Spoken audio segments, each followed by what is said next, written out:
રામ રામ સુપ્રભાત મિત્રો।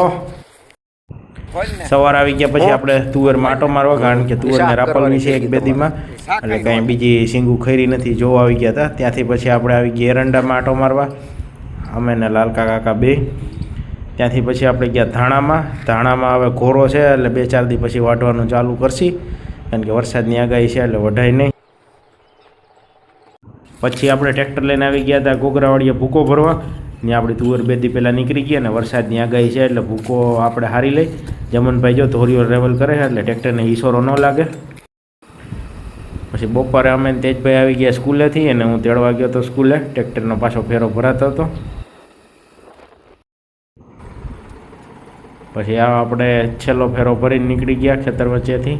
હવે આ પણ તુવેર 1-2 દીમાં રાપલવાની છે। આ ભરાઈ ગયો આપણો ફેરો।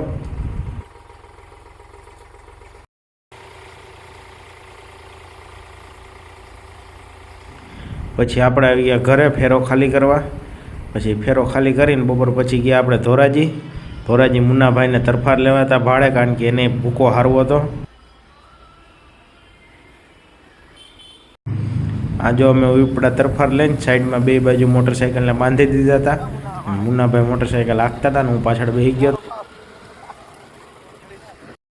સાંજે પછી ગયા આપણે હાઈસ્કૂલના ગ્રાઉન્ડમાં તેજભાઈને લઈને રમવા।